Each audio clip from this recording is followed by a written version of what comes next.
that reminds me too. I just read this book on a quick tangent before we get into our topics. You're talking about how like the streetlights make it easier for us.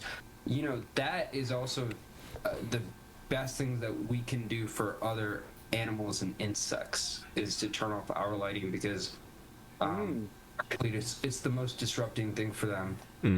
Insects, like when they see white like bright lights, they don't know how to react to it. Birds fly into shit all the time and get killed.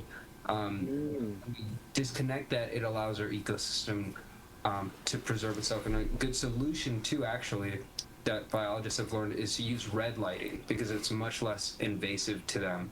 And so but so there are, at least for load shedding, some biological and sustainable kind of protections built into it. So, there's also some economic things at this point, just in the sense like people who don't have jobs there, they will actually go out and like homeless guys, they put on like construction vests and they just run out into the middle of the street when the lights turn off and they start directing traffic all different ways, and they do a pretty good job of it, because it happens every day, and they're just hoping that you'll give them a tip. They're just hoping to get that tip at the end. Damn. And a lot of people are really in South Africa, they're pretty good about the tip culture. They really try to pay those guys. Even like in like liquor store parking lots and things like that, there are guys who watch your car. They just watch your car, and then at the end you're supposed to tip them. But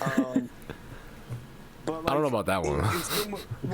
You don't. But then it's like the parking lots stay safe. At the same time, so it's tough to say. They're gonna be like, yo, your shit got took, bro. I was watching it. So they're out there. That's good. Kind of reminds me when I landed in Pakistan. A dude like tried to, like, I was at my baggage claim, like grabbing my bag, and a dude was like, let me get that for you, and I was like a foot away from it, and then he's like, you got something for me? When he handed me my bag, I was like, I had it. What the fuck are you talking about? Fuck out of here. The necessary lift. Yeah, it's like when people are in the bathroom at a club, and you're like, damn, bro, like I want to tip you, but like at the same why? time, But why? But why? Yeah. And like I wish you the best, but I didn't need you to hand me that paper towel, dude, and I don't need a mint. But the whole thing is that they expect everybody's breath to smell so poorly. Yeah, right. Then, like we're eating our shit. Yeah, like I'm gonna go to the bathroom because I want to mac on this girl, but I have to freshen my mouth. And then they're like, that dude, for that specific guy who's just got gnarly breath, he's gonna tip me. Sometimes they got the cologne though, which is kind of that's a little nice. Yeah, that's maybe a little tip worthy. It's nice if you're leaving the club to get sprayed with the cologne. It's not nice when you're in the club because everybody else just got sprayed, and then it's too much cologne. And everybody knows the bathroom cologne smells. Like, oh, you got that from the men's bathroom because I smelled it on 30 other dudes. Because it's so that's my hot tip. This is the teacher tip of the day. If you get sprayed with the cologne at the club, that's your sign to get out. Yeah, go somewhere where you'll be unique, where that scent is only you. Secondary education commandment. Try to smell different. we got Will here, we got Josh here, we got Ammar here, and yeah, we're diving in. What are our topics today? What are we gonna? You want to run through the list real quick for the audience? Yeah, sure. So we are going to discuss the death of Tyre Nichols. That took place on January 7th. A lot came out surrounding that last week. Then we're going to talk about the China balloon, an unavoidable topic, I guess. It's just we got to talk about it. And then finally we'll be addressing Pokemon's newest crusade against the exploitation of women online, which, if no one is aware of, revolves around the issue of artificially, intelligently generated pornography of famous, influential women online. Yeah, deepfake porn. Yeah. Yes. Okay, thanks for the rundown. Yeah, no, it's nice, guys, that we're coming in. this time around a little bit more organized. We got some topics. We've got ourselves put together. None of us are feeling like we're a bunch of sads today, so it's coming together. Well, I never. Oh, did I say that the first? No, I've always said that. I said it. I've always attest that I'm not. I'm a Sag with a DGE. By the way, but yes, let's dive in, boys. Let's dive. I don't understand what he. Sag is, what do you mean? Sag is an emote on Twitch. Yeah. It's like Pepe yeah, looking like. See, I'm not. See, I'm just not up on it. I'm not up on. Nobody gets it, but I do say Sag a lot. I thought you were trying to say you were a Sagittarius, but that's not how that's spelled. I'm not a Sagittarius. I know. I'm the Sag. Oh man. I've just weebed myself, for sure. Proud weeb culture. Shout out. Yeah. Okay. Well, let's dive in. Yeah, let's get into it.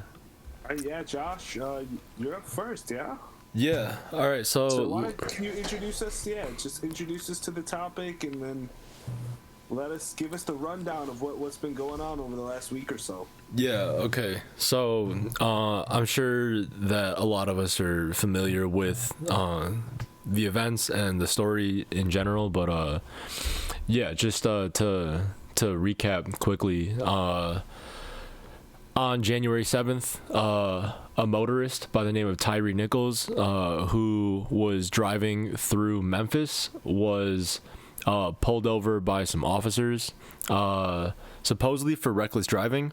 Although we haven't really seen what that looks like in his case.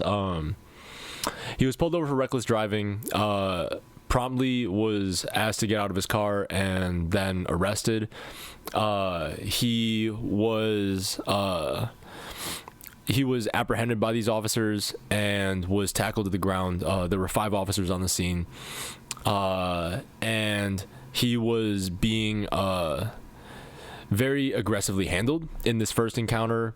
Then after a couple minutes, he was able to free himself and ran away. There was a pursuit on foot. They chased him down, and at the second encounter, they gave him a beating, a very brutal beating, and I believe it lasted for something like 3.5 minutes. And as a result of these beatings, I mean, they were kicking him, they were batoning him. In the first encounter, he was also getting very roughly handled. He was tased before he ran. In the second encounter, they hit him with some pepper spray, but mainly it was the punching, it was the kicking, it was the baton. At the end of these 3 minutes, he was handcuffed and then leaned up against a police car, and they had EMTs come in, they had the fire department come in.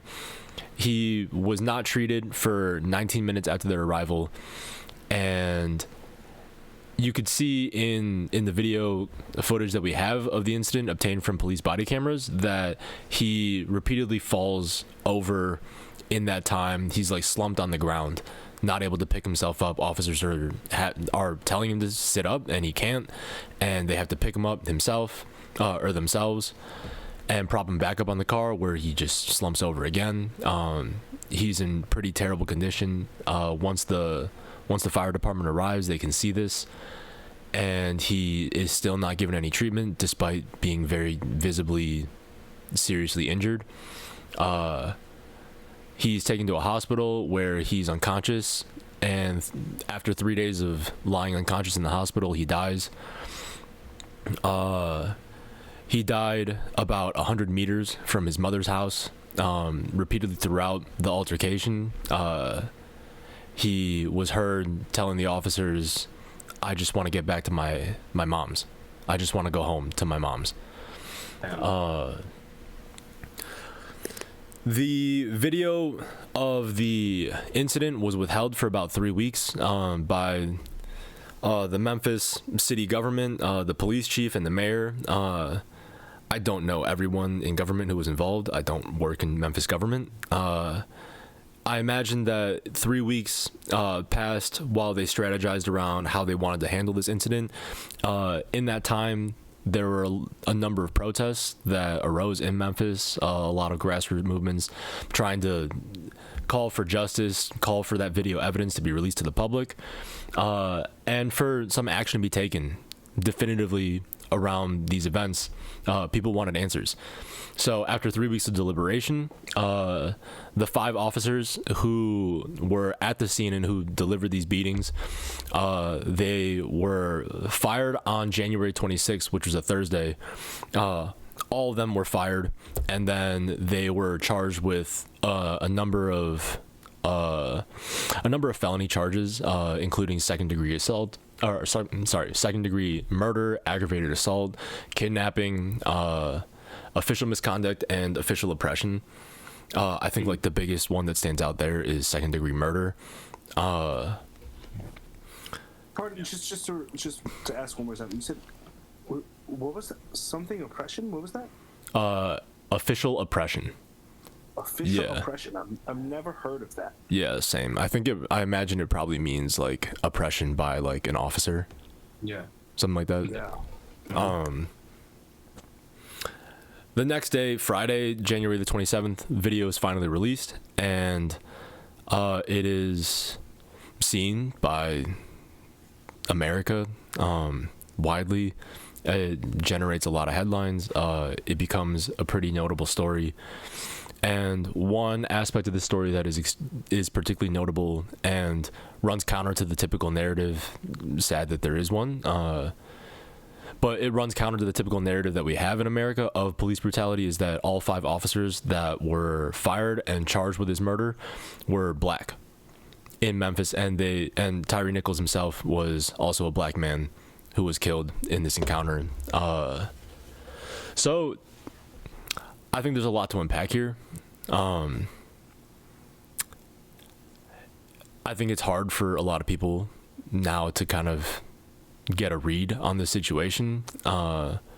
Specifically, I think a lot of people are confused about the reaction on the part of the Memphis government in response to his killing, which is that I think they did a lot of things right in this case. They fired the officers and charged them with murder. They gave them all like very severe disciplinary measures immediately, right? They didn't really hesitate. I mean, 3 weeks of deliberation, but like I think at the end they made a decision that I think made a lot of sense to a lot of people, and I think to a lot of grieving people felt something closer to the justice that people have been asking for in light of the police brutality that we've seen in recent years. Yeah, so how about we open up the conversation? Yeah, thoughts? Yeah, I guess right off the bat, I mean, the first thing this makes people think of is the situation from 2020 in the summer with George Floyd, and, you know, the Black Lives Matter protests that came from after that really, it's not to say that it wasn't in the national consciousness before that, but like that was, you could say that was sort of a zenith. And then over the course of the end of 2020, 2021, 2022, this story kind of took more of a backseat, you know, like the general issue between, you know, how unarmed civilians are treated by cops and the racial motivations behind that. Like, it stopped being as big of a story, and I think in some ways some people said, oh yeah, like, yeah, that happened, there was progress there, or there wasn't, and then this is sort of having to look at it again in the face and say, like, right, it's not really done, it's not over. Like, we now have a way to categorize a story like this that maybe we didn't in the past. But it's still tough to see because it's just a painful experience, you know, to know that this is still happening to people that don't deserve it. As simple as that. Mm-hmm. Like, I don't know what Tyre Nichols did or didn't do, you know, based off of what you said, it's hard to know if he really did anything. But, like, the fact of the matter is no human being deserves to be treated that way. And, you know, there is responsibility that needs to be put, you know, at the end of the day, like, if these officers are innocent, like, then that'll be proven in court, and that's where it belongs. Like, it certainly seems like there's enough evidence to charge them with a crime. So, And I think that's great. A lot of the times, the problem is the precedent of officers being proven innocent in court, and so that's like the most difficult thing, is that you almost assume, historically speaking, you assume they will be. And then there was this big sea change with Chauvin's indictment and guilty charge, because it was really the first time where you felt it, not technically, but I mean considered, like, so many instances in which they were able to lie in court, right? Present evidence that should have been thrown out, even in situations where it was pretty evident. And so I always look at that as the next chapter, and like you said, well, like, it's like you're hopeful, right? Because the evidence seems pretty insurmountable at this point, right? But one thing that I was struck with was Tyre Nichols, his brother was given an interview, and, like, you know, like, you could just feel this, like, familial rage where, you know, he felt like he wasn't there for his brother in that moment. And I was reminded by how we put all these constructs on the situation. It's a dude in a car getting pulled over, a bunch of cops, him getting beat, and then him dying. But really what it was at its core was just 5 people hurting a single man, right? Or it could have been a woman, but it's just violence towards somebody. And, like, we build it up in a way to say, well, who was it done to? Who was the aggressor? What were they doing? And to his brother, he had this response as though he was murdered by anybody on the street, which is I think the most appropriate way to view this, right? Because he was like, man, I should have been there, and if I was there, I wouldn't have let it happen. You know, what he was saying is, like, he didn't care that it was 5 officers. You know, he knew that he would have had to protect his brother in that situation, and that's what kind of got to me, was I realized that these were just people abusing power, but also just trying to kill somebody, evidently. You know? And how that system exists. A lot of the rhetoric was around, well, these were officers that were college trained, right? And before, there was, like, this kind of push to say, oh, okay, maybe if they go to school and they get degrees and they're older than 18, right? So they bump the age up to being you got to be 21 to be an officer. Like, the more weight and, like, knowledge and things that you bestow, it still comes down to an aggressive power struggle, right? Doesn't matter who it is, what they look like. It just becomes this internal instinct to inflict something. Why? Because they're probably just as scared, because they're taught in a certain way to react that way, and it's wrong. And systematically, I think that's when people really, you know, the biggest thing that I learned through this is like I was thinking about you know, like the idea of defunding the police as like an ideal, right? Because at first I was kind of like, when I heard that phrase, I was like, oh, you know, that's heavy-handed. It's not going to convince people and stuff. But it just reminds you of what that actually is trying to say, which is like we need some fucking checks and balances here. Really, there are none right now. Right. I think you. Yeah. Well, go ahead, Josh.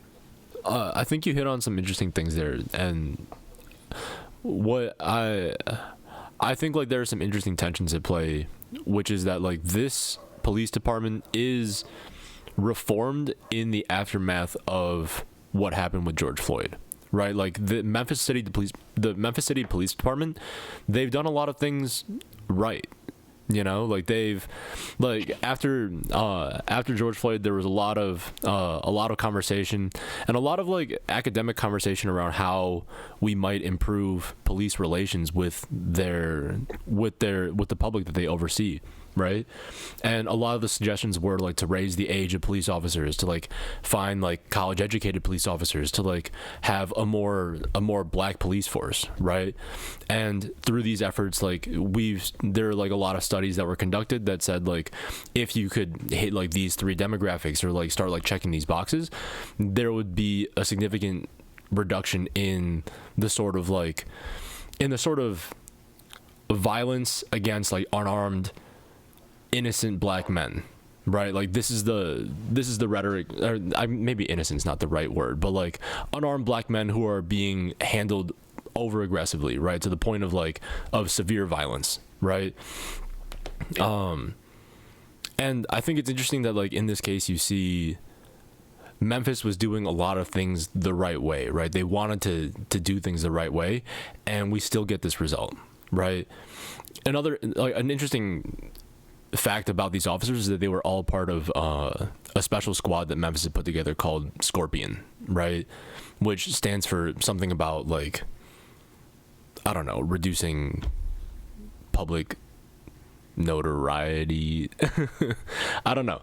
But like my understanding is that Scorpion was like this task force that was put together by the police chief in Memphis in order to combat like this rising number of deaths that was plaguing Memphis, right?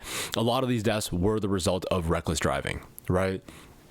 So this police force was specifically tasked with going out in the street, finding people who were recklessly driving, and then pulling them over and handling them in a very heavy-handed way, right? And at the time, it was hailed as like something of an overnight success, right? I think like you hit on something very interesting in that, like, I think maybe like the idea is like what we're lacking still in this setup, in this new system that we're trying to create around police force, is these checks and balances, right? Like once we have like, I think like this, a lot of people feel like this was enabled because we've created a police force that was given open license to go out and police as hard as they wanted, right? And that was going to be rewarded on their end, right? No matter how educated they were, no matter how old they were, no matter how diverse that force was, they were told like it's open season for you to get people when they're driving too fast on these streets, you know? And when that's the case, I think they maybe like these officers feel they have too much license to go out and do what they will, you know, and they lose sight of how to check themselves in that case. And Will, before you jump in, I just want to say like one thing that people should remember is like 25% of fatalities in black men and women by police killings in the last 7 years are after a police officer pulls somebody over. Like that's insane. That's insane. Like that means that nobody was even doing something aggressive. Nobody like that's, I mean, I don't know, but that just strikes me as something that, you know, some shit went down, because a lot of the times, even when you see the body cam footage, like these officers are feeling like they gotta kill somebody when they pull up on them. I guess I would hesitate to use that as a statistic there, like just in the sense that like how do officers get in contact with people? Like the majority of it is them being pulled over, so it's not surprising that a quarter of those things would be from that. So yeah, I mean, I hear you on that. But one thing is, I would say is like, okay, well, and then maybe we should deep dive and see what the statistics are. But we already know it's going to be something completely nominal comparatively in any other country, right? That's the crazy thing. Is people get pulled over all across the world, and it's how many people end up dead after getting pulled over because of what they look like, you know? Right. No, but I understand that, but that's just that's a different statistic, because I would say, it wouldn't surprise me, even if the numbers are much smaller in terms of how many people die, but how many are killed as a result of a traffic stop or someone being pulled over. That's not particularly surprising, just given that, like, how often do you see a police officer? Like, where do you see them? I only talk to police officers when they pull me over. I don't talk to them otherwise. So, Yeah. of course, that's why you're gonna have them, but the problem is, like, if that's the case, where that's going to be the most common point of contact, like, that means that those situations are also, like, there's not a need to jump into something so violent. Like, chances are traffic stops it should be fun. And, like, because it is, these situations happen in these types of ways, like, you wind up with situations where people don't know if they can trust the officer, and then there's just inherent friction from the moment it starts, right? Yeah. Because it's like, you just don't know how it's gonna go, or why. And then those officers were being particularly aggressive, and, like, yeah, Josh, like you said, like, it sounds like they're being rewarded for it because that's their task force. Like, how do you, like, on the one hand, it sounds like it was an effective task force for what it was trying to do, but the problem is they were clearly over-torqued. I mean, any task force that's fucking run by the police is, like, automatically, like, it's probably not going to do what it's trying to do. Like, think about it. Like, well, there's just human agency. People are gonna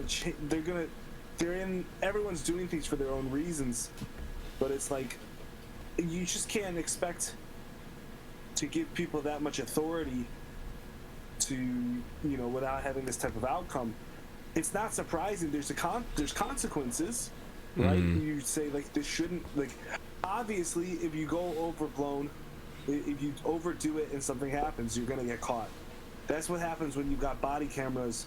That's what happens when you've got, the systems that Memphis had.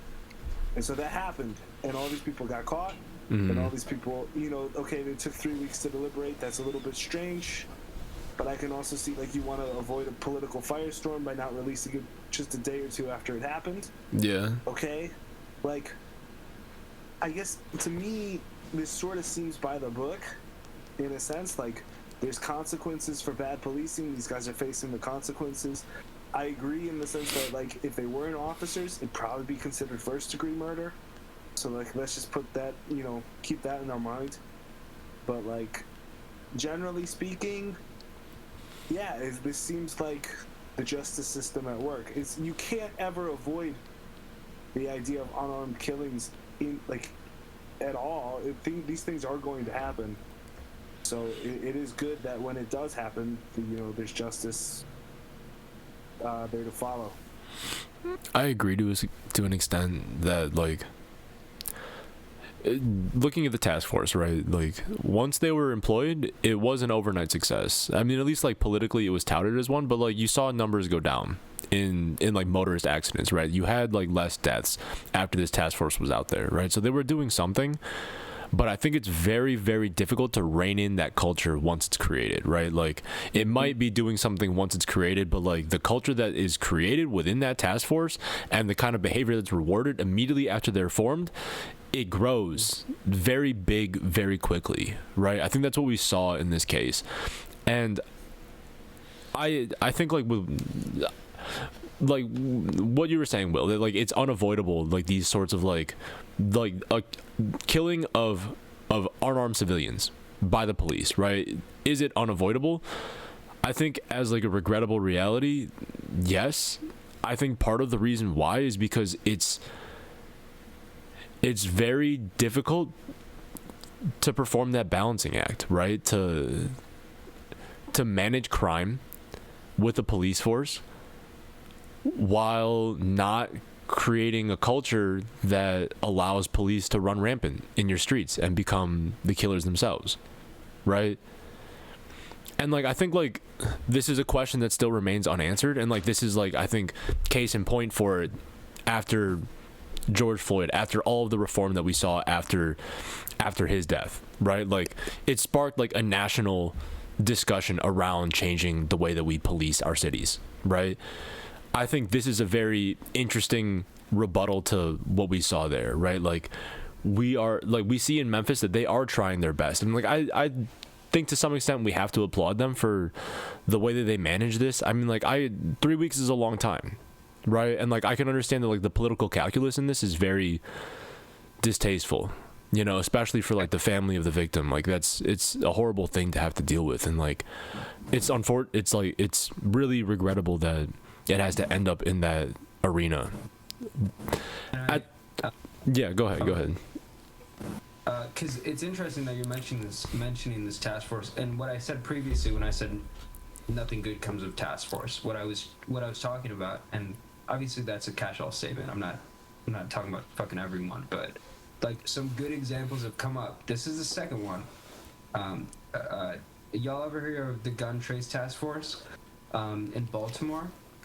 You guys should watch David Simon's new HBO miniseries called "We Own the City." I heard it's great. It dives into the gun trace task force of Baltimore, where 8 cops were indicted for like racketeering, robbery, like fraud, like all this crazy shit. The reason why it was started was because of Freddie Gray, the murder of Freddie Gray in 2015. And then they get this trace task force to say, we're going to do something good for the city. We're putting money behind it. For 2.5 years, it's lauded. It's great. Money's coming in. They're putting money into the task force system, and they're using it as bulletin board material to say that we're succeeding at our jobs. But in 2018, the FBI investigates what the task force was actually up to, and they're the biggest gang in the city at that point.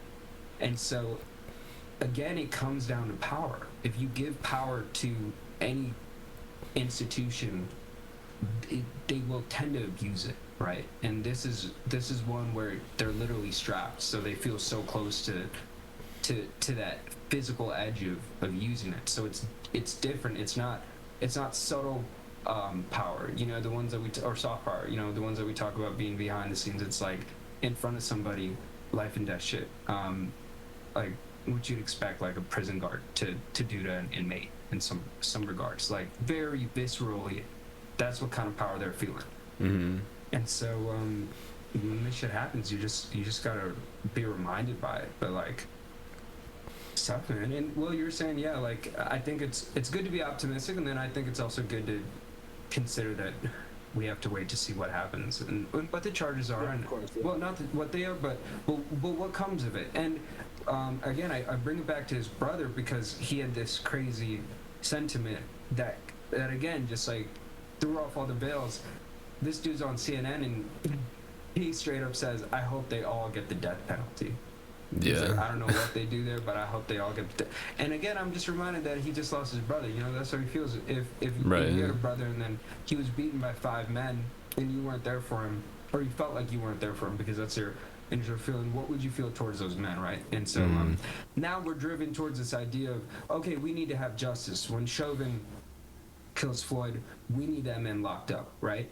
But is that one slice of feeling of you know, justice, is it going to catalyze into something, right? Is it going to satiate us to say, okay, the right thing was done in this, so it's not going to happen again? I always kind of think justice is interesting because it always feels kind of incomplete, right? Yes, I don't think you could say justice because it's not going to happen again. I don't think that's ever the point of justice. It's to say that there are consequences when these things do happen inevitably. Now, I mean, I don't believe necessarily that all power is corrupt, and just because these are police officers, these are inherently bad people. I really don't ascribe to that view.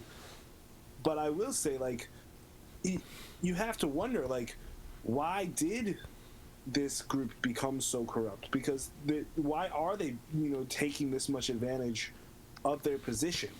You know, there's something in this reorganization of, you know, the changes that were already made within their police department that somehow enabled these guys to do more than they should have understood was allowed. Because if they have a body camera on, like, you have to imagine at this point it's beyond rational, because if anyone was thinking, they would have known they would have gotten caught. Unless they thought that they wouldn't, in which case that's worse. You know, then there's really something to investigate. Like, why did these guys think? Either they weren't thinking at all, and why was that? Or why did they think they could get away with this? And both of those questions, to me, are completely unanswered, and they need to be so. You know, we need to get to the bottom of that. The expectation for these officers at this point, I would say within the public conscious, is that they are going to be found guilty. You know, assuming obviously there's a court proceeding for a reason, and all the evidence will come out as it should. But the expectation is that they will be found guilty, provided the story doesn't develop any further. It's just given what we're looking at, it seems somewhat clear cut. Mm-hmm. Like, so I do think that question that people really should be trying to ask if they're trying to understand this story is like, what were these cops thinking? Like, I don't think they were like I don't know, do you really think that these were a bunch of guys saying like, oh, we could just beat them, we could hit them, we could do it? Like, maybe, genuinely maybe. I mean, people have been But then why? Like, why? People have been comparing it to Rodney King too, and like, even though that was 30 years ago, it's like crazy because like, yeah, maybe it was the same thing where they felt like, you know, a lot of people think that those officers were just like, you know, it's the same sentiment that they thought they could get away with it. Or it's just like a joyride type of thing. But yeah, that's what I think it is too. I think it's just when you're in it, like it's like a feeling. It's a. Well, I think what's crazy about this incident is that like with a lot of incidents like that is that like the crime does not match the punishment dealt, right? Like the discipline that follows the infringement on the law is not equal at all, right? Like this dude is like, he like supposedly is like driving recklessly, right? They pull him over for like a traffic ticket essentially, right? And like of course like that's like, it can be dangerous and like irresponsible, right? I think the beating really begins when you see this guy react out of fear, right? Like when Tyre Nichols reacts out of fear to these officers coming to him and aggressively accosting him for his infraction on the law, right? Like they're trying to pull him out of his car. Once he's out of his car, like he feels them like trying to like step on his back, like shove him into the ground, right? Like yeah, it like fight or flight kicks in. He chooses flight, he runs. That's when these guys get really pissed, right? Once he starts running, right? And at that point, go ahead. At that point, I think the cops are acting on a mix of like instinct and license, right? Like they feel like they are operating within their license to chase this guy down and beat him in order to arrest him, because they feel their next job is to apprehend this guy at any means. And at that point, it's not even. That's the crazy thing, is because when people run, then it's, oh, okay, right, we decided we can kill you now. Exactly, because you're not complying. That's right. The fucking scary thing, because people get scared right. to death, and that's like the common denominator. And here, it's right? scary. It's horrifying to be in that situation where you're being surrounded by these cops and being forcefully arrested, especially as a black man in America. It's a terrifying scenario. Like, that's where I can I completely understand how he wound up in fight or flight and he starts flying. He starts running. Right. What I don't did they wind up in fight or flight mode? Like, and if so, like, why? It's like, why did they come into that? Why did they come into this situation so hot? I think, yeah. I think part of the answer to that is, if you look at America and our problem with policing, this is not something that is common to policing around the world, right? This is something that like America deals with disproportionately to other nations, right? Like we have a higher murder rate in our police force than most other developed countries, right? Especially across racial lines, right? I think there is something in our police culture that says like police can get away with this, that this is the function of police in our society to some extent, is to use that kind of force to apprehend criminals, right? Like I think there is a culture that's been created by police unions, by television, by like NCIS, by like Law and Order, by just like the way that like these narratives have played out historically in America, that has told police officers that this is something that you can do in America. This is how we police in America. Maybe there's a script, you know, that they're acting by unconsciously for these encounters, you know?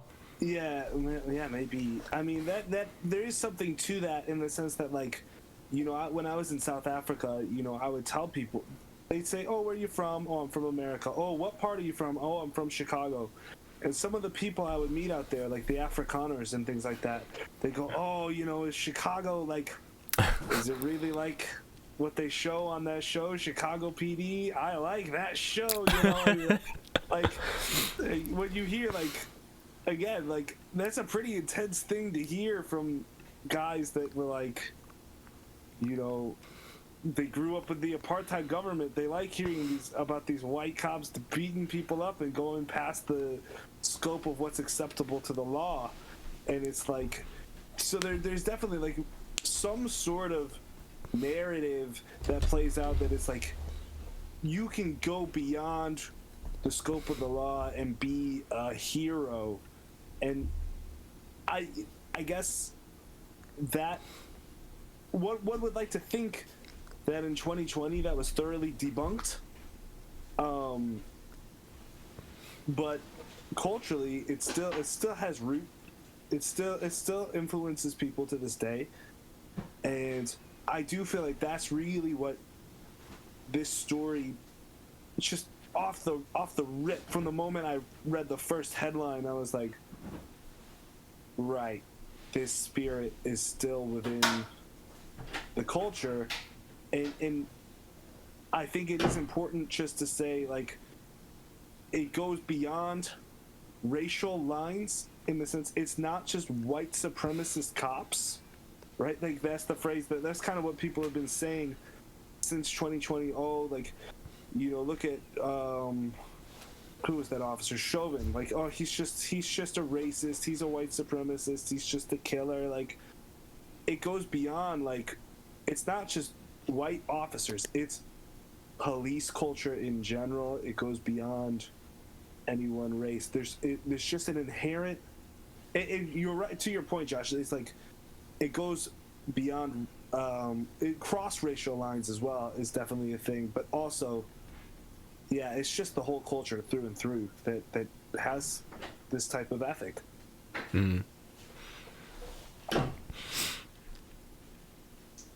All right. Should we? I feel like we've pushed that one. Should we jump to the next topic? Yes. Yeah, let's do it. There's no good transition. There's no good transition for Exactly. this. It's just sad. But you know, you got to transition, right? So yeah, I think we should cover some foreign policy today. And some crazy balloon boy shit has been going on, where I believe on January 28th there was a balloon flying over Alaska that we identified over the Aleutian Islands, and apparently it belonged to the Chinese. Yep. So, you know, that's no bueno. Allegedly. That's no bueno. You can't be having a Chinese balloon in America like that. So I think it also went through Canadian airspace too. So shout out to the Canadians. I'm also probably a little scared. But I really love the initial kind of mea culpa by the Chinese government, and them kind of being like, you know, this balloon was used for meteorological climate purposes, and then quickly everybody's like, no, you're not getting that one over us. Like, chill with that.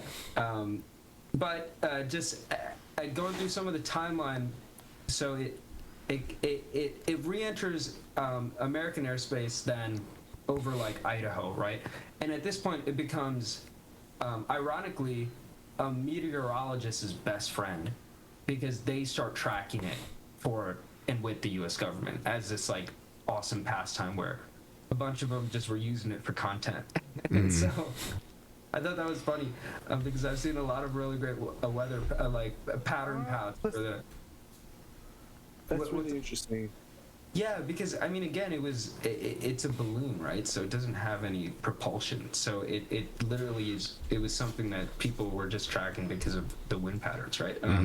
So the 31st. Now, just to clarify, was this is after it became a national story? Yeah, of course. Well, okay, yes, it dropped basically on the 29th or the 30th, right? And so. And anyways, the Pentagon and our president's like, hey, shoot it down, just shoot it the fuck down. But they had to wait because it had to be in a space where they could, right? So they didn't want to shoot it. So it went from like Idaho. NASA starts like analyzing it for like the trajectory and like looking at like the payload of the possible debris. And so it becomes kind of scientific and interesting. But again, it's a surveillance balloon, so it's a national security threat. And one of the funniest ones around that, I believe on Thursday, there was also a second balloon that was flying over Central America too. So at this point, it's kind of like looking at it from all angles. But a few days later, on the 4th over South Carolina, flying around 58,000 feet in the air. This fighter jet shoots a balloon out of the air into South Carolina, and the balloon is actually around 65,000 feet in the air. And like, think about it, like a commercial like plane, it goes at around 30,000, right? So that's why it's kind of crazy, because like this is like hella high up there, right? So yeah, it comes down, and like, you know, now they're just like in the process of like recovering it, analyzing it. They have the balloon. But yeah, it was kind of a shitstorm because obviously we felt like we were being spied on by China, and we don't like that. We do not like that. We, as in the American military, the American Pentagon. I say that loosely as we, because I think honestly. The funniest thing about this to me was that like I kind of was like pro balloon, but we can get into that. I just wanted to state at first one thing that happened before this that I think was interesting, and this is always ongoing, but we had a meeting with the Philippines where we basically were strengthening our ties within the South China Sea, right? And it's like always a yearly conversation where we just say, hey, we're gonna put more and more ships on Philippine spaces and give them more powers to kind of, you know, set ourselves up for a little bit of a defense in there against China's sovereignty over that space. And then, like, lo and behold, like this little tiny balloon is just like kind of chilling and doing something. And strategically, satellites are much more convenient for spying. One, because you can't shoot them down. They're in space. You can, but nobody's going to do that. And they're really good at what they do, covering intel and like working on some of those like spying, quote unquote, like procedures. While like a balloon is like not that strategic because you can fucking see that from a telescope. Like people were like, hey, there it is. With the naked eye, even. Yeah. So again, a lot of questions. You know, you're not going to get the right answer from China. Like what it was, we're never going to know what it was doing there. It's always going to be this kind of weird thing. But I kind of love this story just because it brought in so many different layers of espionage and that feeling of tension, rather than it just being this weird, boring old thing. It all started with the balloon, right? And it got shut down, which is kind of cool. But yeah, I just wanted to hear your thoughts on it. It was kind of crazy to me. What were you guys thinking when you were hearing the story, when you first heard it? What was going through your minds? I just want to add one more detail to the end of that that ended up being pretty significant, is that our Secretary of State, Anthony Blinken, was going to visit China to meet with Xi Jinping, right, for something of a summit, because tensions are extremely high right now, and they're hoping to de-escalate a bit surrounding that conversation. This comes just right before he's about to leave for China, and as a result of this story, he calls off that meeting, stays at home, says this is unacceptable behavior, and no go. We're just not going to talk, I guess. So personally, to me that's the most important part of the story. Because I'm pretty damn sure he leaked this whole thing. Like, we've had balloons flying over other countries. This happened 3 times during the Trump administration. This has happened throughout. Like, we've had moments where China has hacked our entire security apparatus. They've hacked Microsoft. Like, we've had so many stories like this that don't become a big deal, like at all. And the idea that this would become something like a national story hours before he left, I think this is 100% a White House narrative that they wanted in the public sphere. As to why, my guess is, like, honestly, I think it's political. Just like, you know, Republicans would have been able to take some really easy pot shots. Oh, look at the Biden administration. They're meeting with China. You know, oh, Trump, they always freaked out when Trump met with Russia, but now Biden has, you know, he's here and he has these ties and blah, blah, blah, blah, blah, blah, blah. So now, suddenly, they get this opportunity to really just, like, I mean, I think it's an embarrassing story for the Chinese.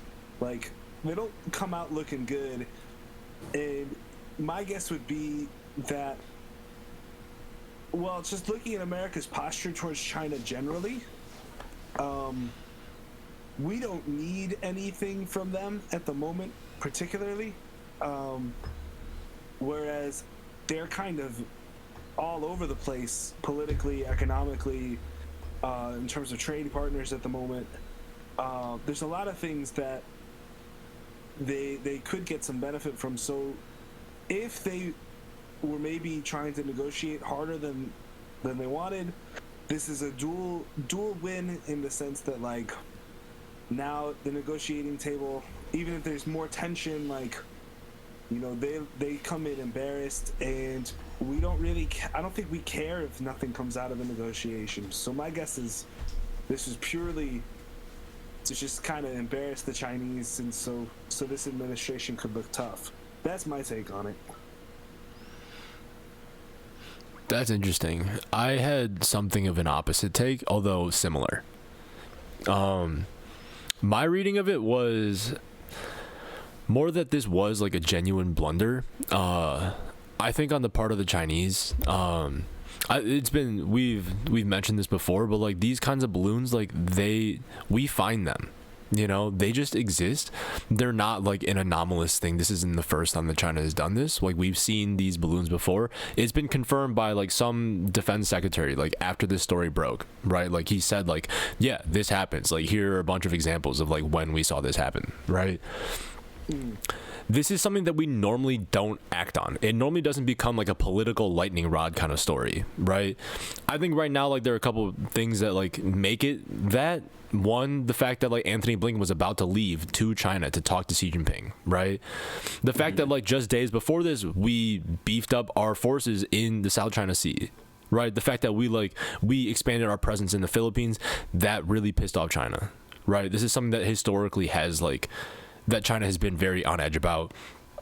And I think like it's a brazen thing. I don't know if China like launched this balloon. I don't know the meteorological phenomenology around this, and I don't know if anyone's ever like, and if everyone's taken the time to like figure out like what day would China have had to release this balloon from. Like, if it left like Beijing on like the 22nd, would it have like ended up in Montana by like the 28th, right? Like, I don't know when China actually responded, like what moment this was calculated, or if this was really calculated on China's part to show up and be this kind of like aggressive symbol in American airspace, right? But my reading of it is essentially that like this balloon shows up and it becomes a major story because a lot of people see it. It's a politically tense moment for the Chinese, for our relationship with China. There's a lot happening in the international relations space right now around that relationship. This story blows up. I don't think it was planted, although like I didn't really consider the possibility that it was. So that is interesting. That like, well, planted. It's. I'm not saying it's not real. no, I don't mean that either. I mean like pushed, right, from like an influential position in government, right? Someone wanted this story to be front page news, right? Yeah, I didn't consider that, which is interesting. That is a very interesting angle, and I don't discount that. But anyways, my reading was more that like this story naturally blew up because of the climate that we were in. People found it like, not only that, it's like a very egregious like image of a balloon hovering over like our neighborhoods, our towns, our streets, you know, like it is a very invasive image, right? It's not like a hack where like it's invisible, like we just hear about it in the news, right? Like this is a thing that like is floating above our heads, like essentially taking pictures of us, right? Like the tangible like feeling of like China watching us through TikTok. Right, exactly. Yeah, right. Yeah, it becomes a very real symbol of that, right? It's something that like has existed in the American imagination, and like this is like the object manifest, right? Like But this is our so paranoia. Cool. They're so cool. The That's balloon? The problem is that just like the idea of something flying this high it's not like terrifying in its own right because it's not a missile, right? It's it's a work of science. It's like a jellyfish. Personally, I think it's really funny. Yeah. I don't think it's scary. I think it's really funny. Like, Well, here- and like it's funny because like surveillance like is like this blanket term that they're throwing at it. Oh, there was this Chinese surveillance balloon in U.S. airspace, and it's like what the fuck did they need a balloon like in Exactly. like 5,000 feet of space between Alaska and Montana, like to tell them about anything? Like, ICBMs, really, like, but like don't they have satellites?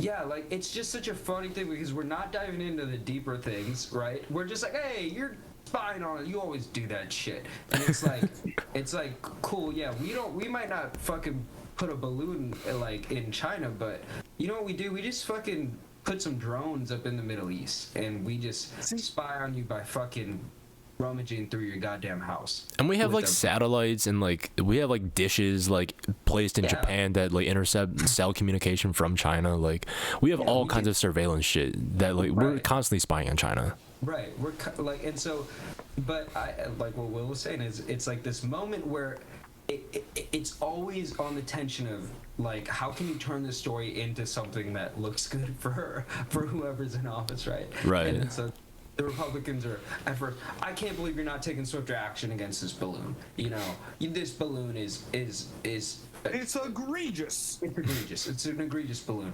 You guys fucking suck. Cancel your trip. And you know, like, and then it's like, whoa, hey, we're gonna shoot it down the whole time, guys. Relax. It's gotta be over there. And I don't know. It's all ridiculous. I think foreign policy against China, the United States' foreign policy against China, I've always been a little skeptical of. One, because I think I grew up just like touting a lot of like hippie mommy shit, but then after calming down a little bit and like aligning myself in a different headspace, I just think that we call them out on so much shit that we do to them and to other people in the worst ways, and then but we have this very Cold War narrative about China that I like really love to push myself against at every opportunity because I am American at the end of the day, so I'm going to see it from our quote-unquote perspective, if I like it or not, because I'm here, right? And I have never been to China, and they are still this superpower that's gonna take after us, you know, like all the shit that we do, they're gonna do it better. Like I'm like, okay, like if they are, like if they're supposed to be the thing that we're afraid of, if they have these balloons in high space that are really like, you know, like an indication of their ideals towards us, let that be it, but then always take it with a grain of salt. So stories like this are fun to me because I think it's honestly harmless, right? It can't be anything. Like we're calling it a national emergency, right? But it's like, to me, it's not. See, this is the difference between the Cold War of the 21st century versus the 20th century, which is like, can you imagine how our parents might have felt like if there was a Soviet balloon flying over them in the 1960s or like even the 80s, like oh, what could it have? Could it have a bomb in it? Could it like and we like in the 21st century, like we are so like tuned out, like we're just laughing, like some of us even are. Even the idea that like, oh, it could steal our security, like it could hack into our data, it could be gathering intel on us, like to me I'm like, man, I clicked a button that gave that to like you know, Meta and Twitter, and like I downloaded TikTok, I already gave my info to the Chinese, like what are they gonna, what else can they take from me? Like I already gave them everything willingly, right. because Right. like I wanted to like promote this show, like Yeah. you know, so yeah, it's just a crazy thing that like it, like 50 years ago there's like we'd be so invested, we'd be like Team America, we got to make sure we're sticking together, and now we're just like, personally I'm like, the Chinese aren't doing anything that I care about because they already have all the info they need, and I don't trust the U.S. government on any of this anyway. So I'm just like, to me, I'm just like, and they're arguing about a balloon. Like I don't care. Like it's a thing. Like, and it's one of those things where like, okay, like yeah, potentially could launch us into World War III somehow.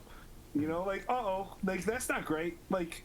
So I guess we should pay attention, but like, it's also just to me like really, really silly. Like I like if World War III starts because of a balloon, I appreciate that irony. I like going down that rabbit hole real quick, Josh. Before you jump in, just on that thought, if we want to keep it here, we can keep it here. But I feel like the funniest thing is like between like the tensions that were set up when you were talking about the previous iteration of these powerful countries and the tension that builds them, the seeming First World War and now ours, or the First Cold War and what seemingly feels like a weird recollection of that, but now in our relationship with China, is that we need China so much more than we really needed the Soviet Union in a weird way, where I feel like it's almost never going to get to that point because our relationship is so economically symbiotic. But I don't know. That's just some thoughts. Yeah, that's interesting. I mean, like, think about it. Like, what are we gonna do? Like, are we China's superpower is like set up on the fact that we use them for consumerism, right? Like, and like. Yeah, how do we decouple? Yeah, like how? Yeah, logistically speaking, they built up an infrastructure that the world relies on. Yeah, we want to knock them down in any place we can. Hence, going to the Philippines and being like, "Bitch, we're gonna put our ships here," and China's gonna be like, "Well, fuck you, don't do that. We're gonna send some shit over there. Deal with it." Yeah, and we don't want to let them develop into a more advanced economy that like is not like a manufacturing economy. Like we don't want them to move into like a higher space in their global in like the global economic food chain, right? Like we want to cut them out of like tech. You know, that's really the place where we're trying to corner them out, because like their development market is like in the shitter, right? Like China's economy is like actually like in danger right now of like halting, right? Like they're trying to pivot very quickly from development into like the tech space, like and like a lot of stuff like biotech, everything, but like a lot of it is dependent on like on chips, right? And that's what we're trying to cut them out of, you know? So there is like a very real cannibalization here. Like we are like, I think like it's we're trying to cut each other out of like the next great economic advancement in human history, right? And that's how we edge each other out as like the next superpower, is to like gain monopoly in like the global economy over the next revolutions, you know? And it's a brutal game, honestly. Like the thing is, like, I think like it's like a funny story, but I think it's also very telling of how broken our line is with China, how poorly we can communicate, because politically our hands are tied in a situation like this. Like Anthony Blinken wanted to go to China. They want to talk. You know, they want to de-escalate. Or he didn't. Yeah, right. And he was looking for an out. Yeah. But either way, I mean, I think it's like very telling that like on both sides of like our political lines, it's a win to be hard on China and to shoot down the balloon in a very symbolic act of like military symbolic aggression, right? And then to like not go to China, to de-escalate, like essentially like what go? I think he's still gonna go. I mean, he's delayed it indefinitely, but yeah, I think he'll still go. I think he has to, dude. Like it's too much right now. You know, we literally set up military bases in the Philippines. You know, like we're talking about like deploying submarines. We sold like nuclear submarines to Australia. Like shit is getting very tense in that area. Like we are fully prepared. Yeah. We're fully prepared for China to invade Taiwan, and like that's a very serious thing that China actually really desperately wants to do, you know? Well, I don't know about that, but that is the big question. Right. I mean, that's the question. The calculus is hard there. They have everything to lose to do that. Like, I don't think there could be a more disastrous decision. But yeah, like globally, politically. Like, if they feel like they're already gonna lose, you know, they might be willing to do it just out of, you know, because who knows? You know, Xi's kind of isolated himself at this point. And he's a Maoist. Advice.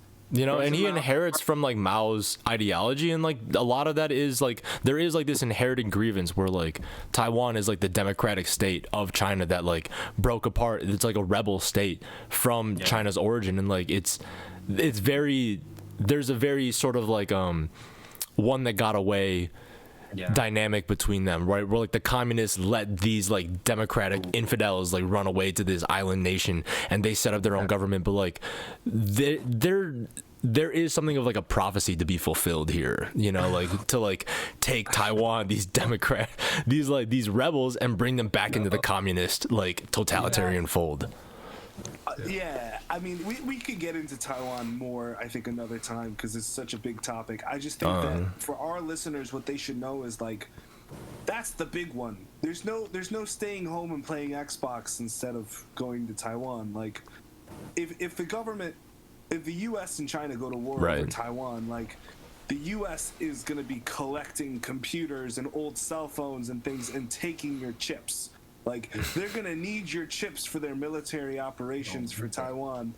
And you're not getting new chips because that's where the chips are made. So, like, you know, honestly, microchips, they're really, like, I heard this the other day, like, they're the new gold. You know, like, this is the most important resource. Like, bro, and it takes so much work to put them together. Yeah, China literally owns over half of the rare earth ore processing in the world, and like 85% of like magnet resource. Like it's insane. Like they have such a leg up on when it matters for high-tech consumption and development from like a product or manufacturing, I should say, and resources. Depends how you look at that. They are one of the most incapable countries in terms of developing high-end chips. They suck at it. But they got the resources. Like, they got the resources. They don't make but if they were gonna make fabs, also batteries and stuff, they can make the batteries, and they can make the low-end chips. They can make the types of chips that, you know, make your refrigerator ding, you know, and your laundry machine ding when it's done. They don't make the types of chips that go in your cell phones or your computers or in your Teslas. Like, and that the thing is, if they were going to be able to do that, they would have had to have they would have done it by now, right? They would have built a fab that could do that by now. Yeah, but they take 10 years to build. They haven't even started, so they don't know how to do it. They do not know how to make high end. They are reliant on Taiwan to do that. That's why we fight for Taiwan. That's why we keep these things as set up. That's why Joe Biden just passed the CHIPS Act, so that we can start learning how to build it. That's going to take us 10 years to figure out how We're to both do it just brain dead in that regard. Well, the only difference is we know how to do it in the sense that Intel has always been the one to design these chips. Right. They're made in Apple Taiwan, now too. But they're designed. They're designed here, so we can build. We can build that, man. We can build the fabs. China has shown they are not capable of building the fabs. They are not able to do it. But also, China's really bad at doing a lot of shit like 20 years ago. And we were like, "Oh, China, you're never gonna be able to do it." And then they just. No, I'm not saying they could never do it. Also, they could steal. Once they could send a balloon over and just take the design. So once they get those designs, they're 10 years out. Okay. We should definitely like. I love talking about China. I think it's gonna come up a lot this year. Yeah, for sure. Let's keep on diving into it because I think there's just so much to unpack. And I think we're gonna have to, of course. When we talk about China, we're really talking about the U.S. Ourselves. Ourselves. But we're talking about. I mean, maybe Josh can feel that way, but I'm gonna fucking claim it. I'm talking about myself here. I did want to say though, on a foreign policy note, like this wasn't on the docket, but it obviously happened today. Like some crazy earthquakes in Syria and Turkey. You know, pray for them. Donations are so important right now. My favorite streamer, Hasanabi, he's been in 4 hours. He raised $500,000. Right? That's awesome. Funds in both of those countries, and so find some people that you support. If you're not directly just going to either like White Helmets or any of these resources in Turkey and Syria, and just do your part, man, because it's just like, you know, natural disasters are the one things that might be able to at least bring us together in a common place of empathy, because it's so tragic and it's so out of our control. Yeah, sadly we don't have time to cover it like in full this week, but hopefully we'll make some time to actually talk about this in greater length. Yeah, I'm hoping to talk about it next week, especially just in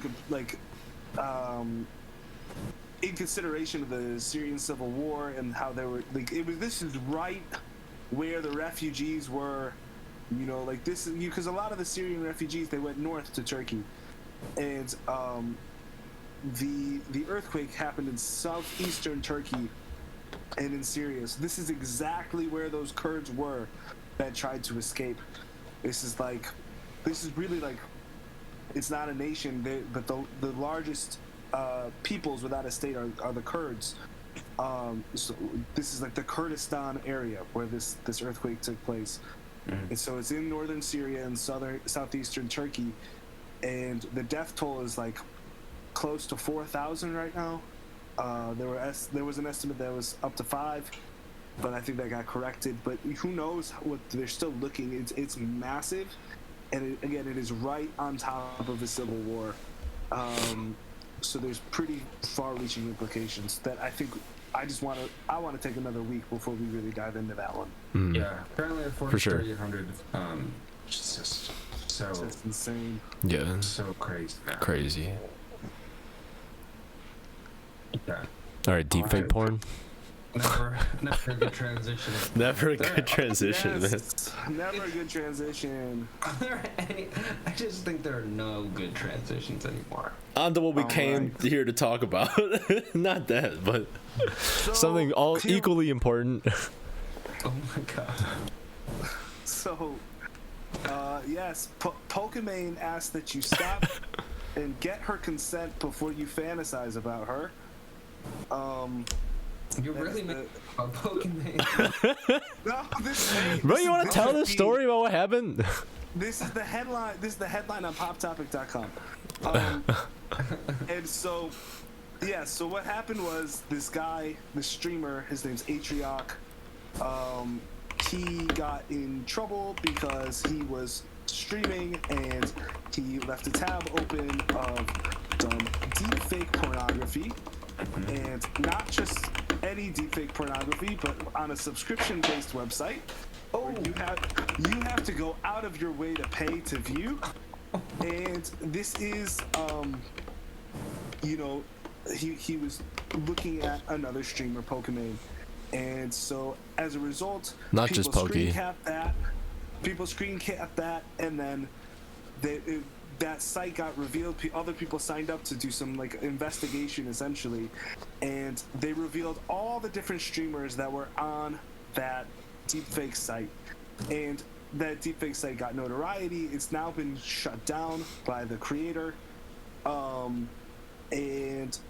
Atriarch had a apology video where he cried and said, he was just researching deepfake things, and then that affected his algorithm, so that when he was on Pornhub, he was getting advertisements for this, and he clicked it because he was so curious, and his wife was in the stream behind him, just crying the entire time. And so that ultimately led to a big discussion within the Twitch community about, just deepfakes in general, and like what this space is really like in terms of sexuality. And ultimately, Pokemon put out a tweet to sum it up in just a few words: is don't sexualize people without their permission. That's the tweet. Stop sexualizing people without their consent. That's it. That's the tweet. Which has also inspired a lot of backlash, because people are saying, look, like, as a streamer, aren't you someone who sexualizes yourself all the time? And therefore you have lots of fans that are going to sexualize you and fantasize about you. And so there's been back and forth firestorms ever since. And I personally, I don't know. One thing I wanted to ask you guys, I don't know how much you've looked into this story.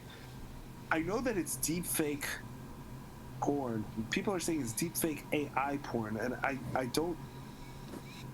kind of got lost in the weeds there. So is the idea here that, like, not only is this like, essentially like deepfaking is like photoshopping but over video, right? So it's like the idea is they're going to take someone's likeness and attach it over a body. So if you can imagine like a picture where you've cut out somebody's head, right? That's the idea of a deepfake, but it's now in motion and with someone's voice and things like that.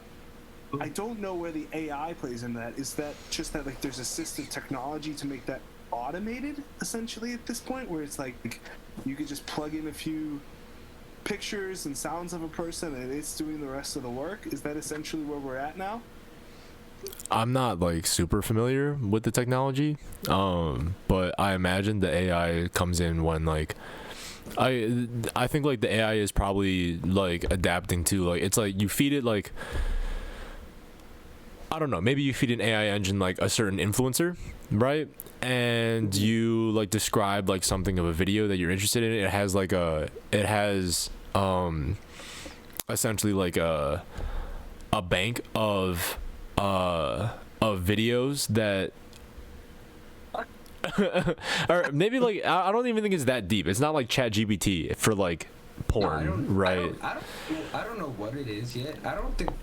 I think it's good that none of us know, first of all. Okay. So. I think it's probably like assistive in like helping the face sit like on the body, like filling in like the body, right? I think that's not the okay. Yes, I agree. This is not really the crux of it. I actually don't even know how much of it really is AI. Like, I know that's part of Atriarch's excuse. But other than that, I don't know how relevant that really is. It is relevant it's relevant only in the sense that, like, just as a general thing for everybody out there, is like, we can no longer trust things that we see of people that, like, there was a whole debate earlier this week. There was a Twitter account with 4 4 essentially models, right, that were posted on this Twitter account. And the question was, are these real women or are they AI women? Wow. And people couldn't tell. It was as hotly debated Right. as the dress white and gold or, you know, blue and black, right? Oh, people don't know. People don't know anymore. So now at this point, we're at the point now where when you look on the internet, you can't really believe your own eyes and ears anymore to discern the truth.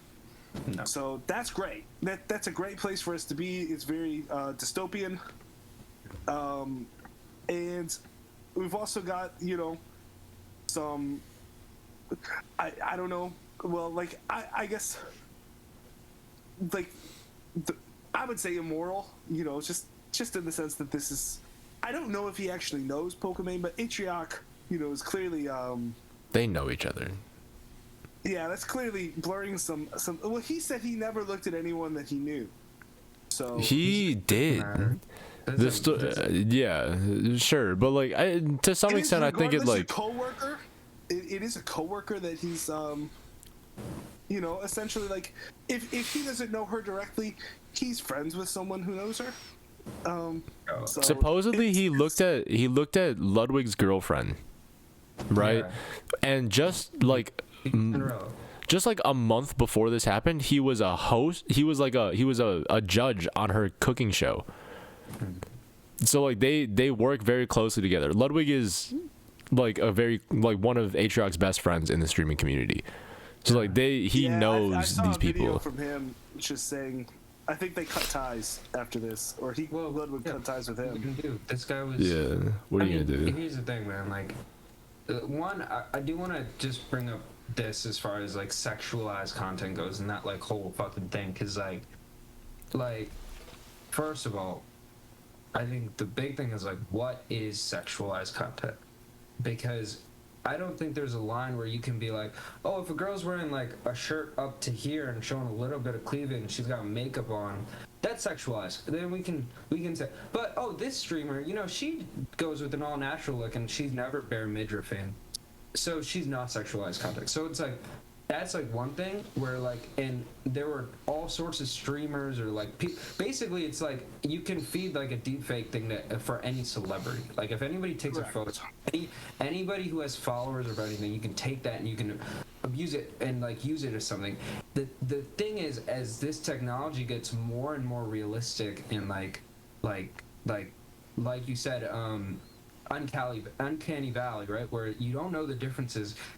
You have to almost say that it could be the real thing. So you have to treat it as though if the person is so deeply disgusted by them being on one of these sites, even if it's not real, even if she's, you know, her content or his content is like what it is, I feel like there's this clear kind of line with deepfake shit, because it's taking their identity and it's morphing it into something that no matter if they wanted it to, if they want their stuff to be more edgy or straight laced, it doesn't matter to the deepfake algorithm. They can do anything. They'll just take your fucking face and put it on something. You know what I mean?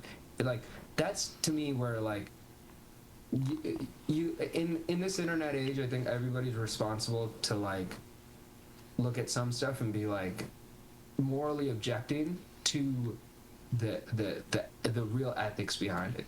You know, I think you got to kind of be straight about some shit.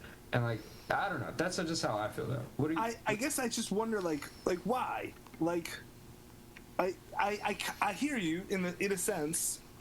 Like, I don't really see any of it personally. I don't really see any of it as great. Like, but the fact of the matter is, like, anyone can be sexualized regardless of their content.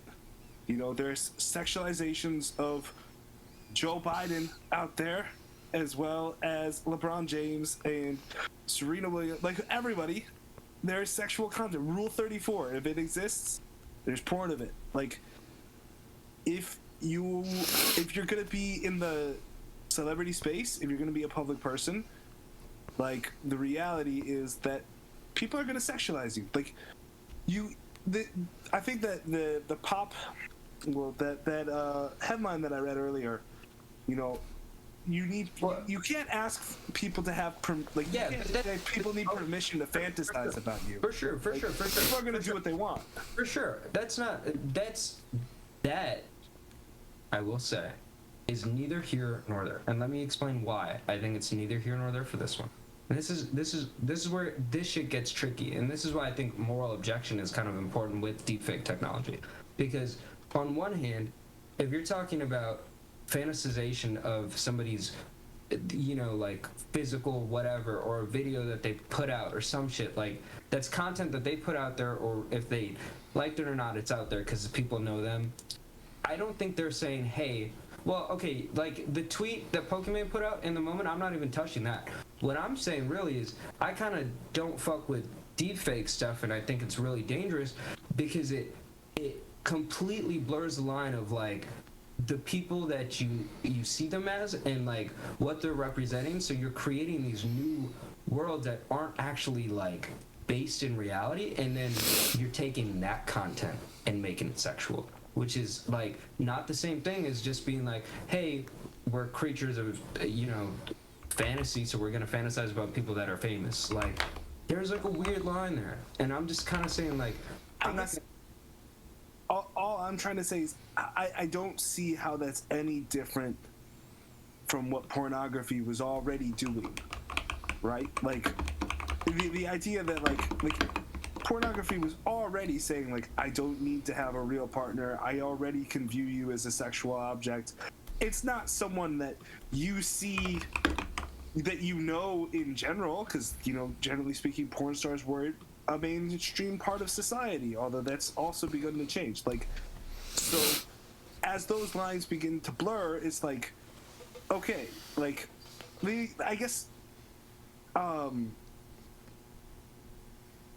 the example that I have on that is like, I was thinking about, you know, there was this all this talk about Kyrie Irving getting traded to the Lakers. Didn't happen. I think he did get traded to the Mavs. Yeah, but, to the Mavs. They were talking about the Lakers, and I was just thinking, like, this same scenario, what if we found out that, like, Kyrie Irving was jerking off to deepfakes of LeBron James? What Jerking the? off to deepfakes of LeBron James. Yeah, and that's the thing, is a what the hell thing. Like, it's strange, but I don't think anyone will be like, Kyrie, you are invading LeBron's privacy. You need to treat him with respect. You need to, like, that content shouldn't even be on the internet in the first place, Kyrie. How could you go there? Like, people would say, and rightfully so, like, okay, someone who jerks off to their coworkers that they have, you know, like, that's strange and not great. Like, and I'm with all of that, but like, I think the idea that like, what? I can understand, like, coworker, you're saying your coworker's not. I don't give a fuck if you do that. Personally, I don't care. If you got a hot coworker and you're fantasizing about them, go for it. I don't give a fuck. What I think the weird line is that, like, bro, deepfake shit makes anything look like anything. So the problem that these people are having, and I'm just trying to like be like, okay, one, dude, deepfake websites, highly dangerous. They use underage women, their likeness, put it out there. Like this one dude was like fucking like arrested for like a very similar thing. One thing that Atriac is doing is now he's working with like lawyers to get these websites put down, because again, like legally speaking, they're highly like gray area. Pornography is like porn. Also highly gray area. Pornography also has many underage people. It's a frequent thing for sex trafficking. That's true. Yeah. And again, like, I mean, the fact of the matter is, it doesn't matter if it's somebody's Instagram. Mm-hmm. It doesn't matter if it's a computer generated program.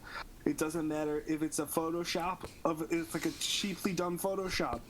The fact of the matter is that when you look at somebody and you have a time with yourself looking at that person, fantasizing about that person, like, why do you talk like this? Amazing.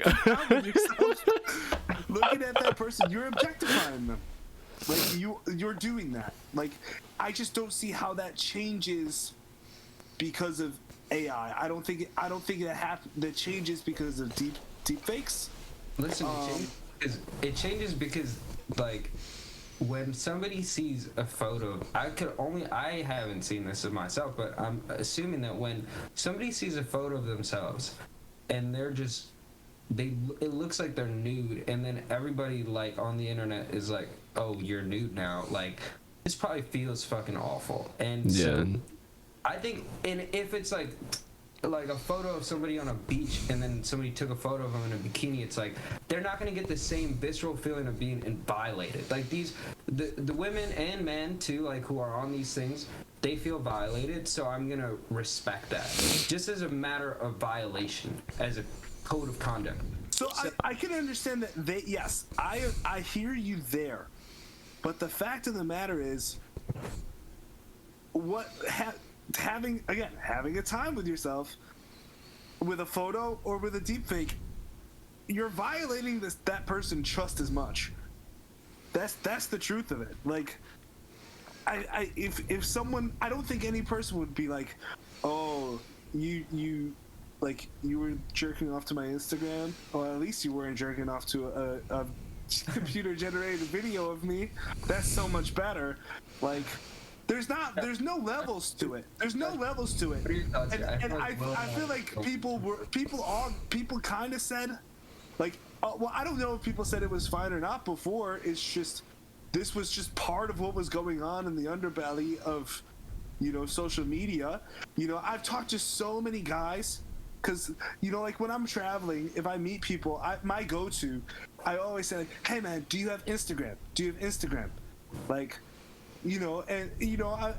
because I want to connect. And half the guys I meet, when I type in my handle, their algorithm is just all girls. And sometimes they get embarrassed, and it's like, bro, I know why all those girls are in your Instagram algorithm. That's why I got 2 accounts. Like, that's why I have one account that has none of that, and then I got one got ruined. It was ruined when I was a child. And now I had to make a new one. Will's like 2 degrees away from being Kanye and being like, Instagram is porn. It's ruining our lives. I mean, I'm glad I'm not 2 degrees away from it. I'm like 1 degree from it. I might be 0 degrees from it. I'm gonna hop in. 1 degree. I'll stay 1 degree. I think that it depends how you use it.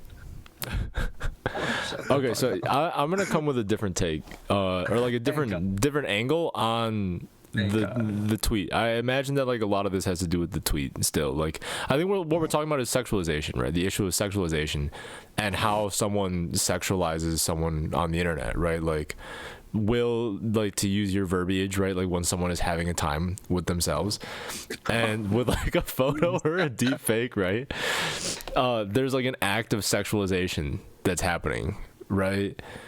And I think like the idea is like there's inequality in those forms of sexualization, whether it's like to this like photo that like someone has put out, like originally from the source, like has the seal of approval and authenticity on it, right, versus like an AI generated deepfake, right?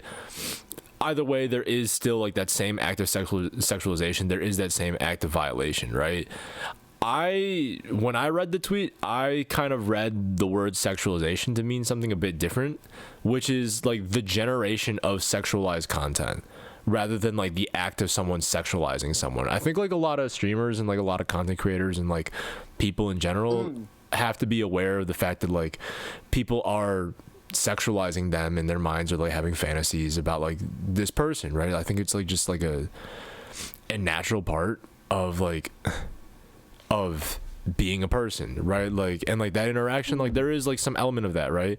I think what like is objectionable is the idea of like creating sexualized content of a person without that person being a part of that creation, right? Like someone is getting paid off creating sexual content of a person without that person even knowing. And like, to make it even more disorienting and violating is, I would imagine it must be extremely, extremely disorienting to go onto Twitter and see a nude of yourself and be shocked at how realistic it looks, how much it actually reminds you of your own reflection in a mirror, you know? Oh, except that they might be bustier than you or be curvier than you.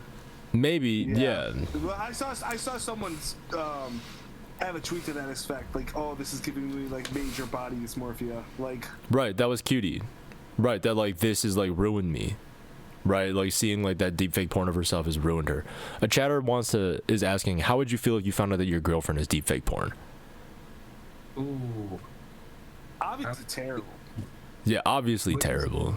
Yeah, well, sorry, I was just distracted by my Explore page. So Jesus Christ. Now created the 2 accounts. God It's all damn fucked it. up. It's Green Bay Packers and bikinis. Oh my Okay, God. what were you saying? to clarify, like, my personal belief is that, like, Pokemon is, like, from a moral perspective, exactly right. Like, I didn't read that tweet the same way you did, Josh. Like, but I believe, like, we should stop, like, even with someone's Instagram or anything like that. Like, we shouldn't be going there, for really, like, like, you just don't need to do that with people, in general. Now, that's a personal belief, but, like, I don't think she's far off. I just think that expectation is very, very far from where the culture is. That's more what I'm trying to say, in the sense that, like, I think people need to understand that this will happen. Like, there's no, like, oh, like, we shouldn't let this happen. Like, it's going to happen. Right? But I do take your point. Like, Okay. obviously, when the content is made worse or more explicit, like, that's an intense thing to behold. I want to honor. And so you said the generation of sexualization, like there's some lines there, but yeah. Yeah, I want to honor what that chatter question was. Because thank you for asking question, chatter. That's great. So yeah, like, I think it's important to put yourself in the shoes of just like this situation. That's like, because one, this is about like the cult of celebrity in its own right? And so this chat For is sure. saying, well, what if it's somebody you know? And so that really helps bring it back down to earth, because with the internet it can be this almost lawless bastion of like, yeah, but okay, that happened to them, their feelings were hurt, but should your feelings have been hurt in the first place, right? And it's like, am I gonna approach somebody that I really care about, that I love, with the same energy? And maybe a good rule to follow when you're going down these threads is to look at it through that lens first. So I would say, yeah, I would be terrified. Well, you said something of the similar extent, Josh. I'm sure you too. If it was somebody that we knew, and that was happening to them, a girlfriend, like a loved one or family friend, because you don't want to see a family friend nude. I hear you, but again, it's like, do you think Savannah James, wife of LeBron James, will be upset over Kyrie Irving jerking off to a deepfake? I just don't think she would. I don't think she'd be that, like, horrified. You think I it's a don't think she gender would. issue? You think it's like I think there's something to it that's more of a gender. Yeah, I mean, maybe that's Chatter, true. Respect to you, like, respect to Chatter, of course, but, like, even though you're saying, oh, my girlfriend, like, it all seems to be this idea of, like, women are in danger on the internet, and I guess all I'm trying to say is, like yes, that is true. That is the expectation that people should go in having. Like, if you put your image out there, you are in danger of being sexualized, and Pokemon is right for saying that should stop. I just think we're very, very, very, very far from that. Oh, it's never. Yeah. No, it's not gonna stop. There's no stopping this bitch. That's for sure. Well, if you're trying to say that, I agree. There's no outcome where this is getting stopped. I do think, though, at the end of the day, uh, this guy, this fucking streamer, he's not my streamer, so I can just clown his ass, right? So like I've never watched this guy, so I'm gonna just flay him because I think it's so funny that his fucking job is displaying his tabs to the world, right? And he's fucking out here so reckless with his tabs that he just ruined his career. Like, I'm gonna let him have this smoke because that's fucking insane to me. Yeah, that's definitely insane. That reminds me of like PewDiePie, right? He got that Disney contract to play Minecraft, and all he had to do was not say the N-word on stream, and then he failed. Nuked himself. Then he failed. And that's the thing, like Ninja too, right? All Ninja had to do was not say the N-word on stream. Is that what happened to Ninja? And then he failed. Yeah, well, I mean, I think he kept going after that, but like, that definitely did happen to him. Same with PewDiePie, Like, though. I mean, guys- PewDiePie like didn't tank himself after that. Yeah, but Pokemon has also been called. Pokemon also used to say the N-word on stream. Oh. Yeah, he lost the Disney contract, but like a lot of these streamers have said the N-word on stream. You said Pokemon said the N-word on stream? Yeah, Pokemon has also had a gamer moment. Yeah. Oh, man. See, this is why I'm glad I don't watch streamers, man. Yeah, lucky you, dude. Lucky you. I love it though. I love it though, you know. Speaking of streaming, yo, I have something to confess. It's 12:05 Eastern. Yeah. Which means I can finally play the new Hogwarts game. Hey. I downloaded the digital deluxe edition, which means I get it 3 days early. And I'm gonna just play this game, and I know there's a lot of flack that can come my way for. And if you decided to watch a Hermione Granger deepfake, Oh my goodness. No, that was all I had to say. Yeah, I don't didn't wanna finish. finish the thought. Don't I didn't finish, wanna man. finish the Don't thought. finish, I didn't want please. to finish the thought. My God.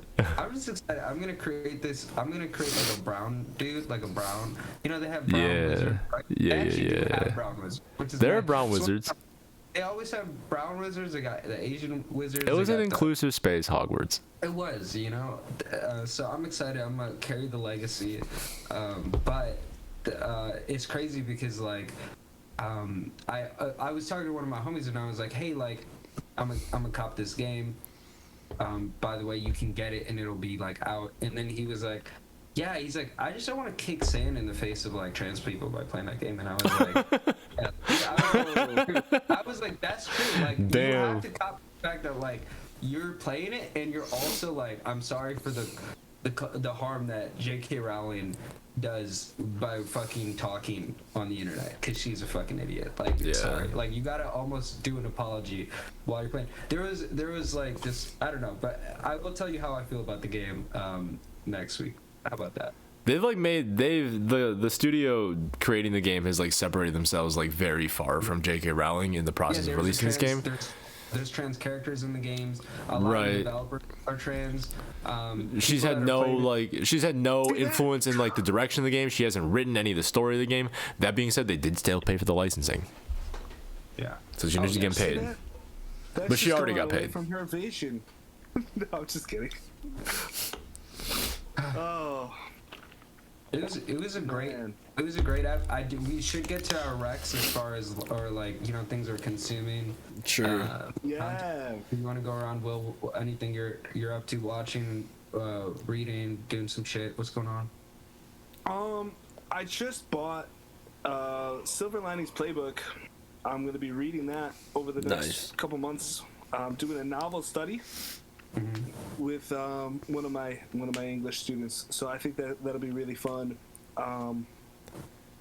I don't know much about the book, and I fell asleep when I watched the movie, so I don't know much of the plot. But it's gonna. I think it's gonna be a good time. I'm about a chapter in right now, but more to come. Bro, that's awesome, dude. Enjoy it. Yeah, and watch the movie after you're done. It's a great movie. Yes. It's a classic. What about you, Josh? I've been reading a new book. Started it like a couple weeks ago. Dostoevsky, Demons. One of the great novels. Yeah. Yeah, it's been great so far. I'm like 200 some pages in. I'll get back to you guys about how it is. I've just been really enjoying it. I love how like hysterical all of his fucking characters are. They're all just like completely out of their minds and act like they have so much heart but just no sense at all. Yeah, they're great. Music wise, I've really fucked with New Jeans, K-pop group. Yeah. New Jeans. Yeah. Oh, Music is send me great. Super catchy shit. Yeah, the production great. I love their songs. Send me some good songs by New Jeans. Yeah, you should check out Ditto. It's like their best single. They only have 5 songs. You have to send it to me. Or else Yeah. That's me. Can I give a quick music recommendation? Yes. Fireboy DML. Fireboy. His album from 2022, Playboy. Yeah, man. I've been hearing that mostly. I've been hearing him on the radio over the last week. Yeah. But there's been a few songs that I really like. Which Playboy is the album main single, but then Bandana with Asake. Dude, that one's crazy. Nice. That song is crazy. Yeah, definitely check that out. Nice. Bro, that's dope. I just Ammar. finished this book.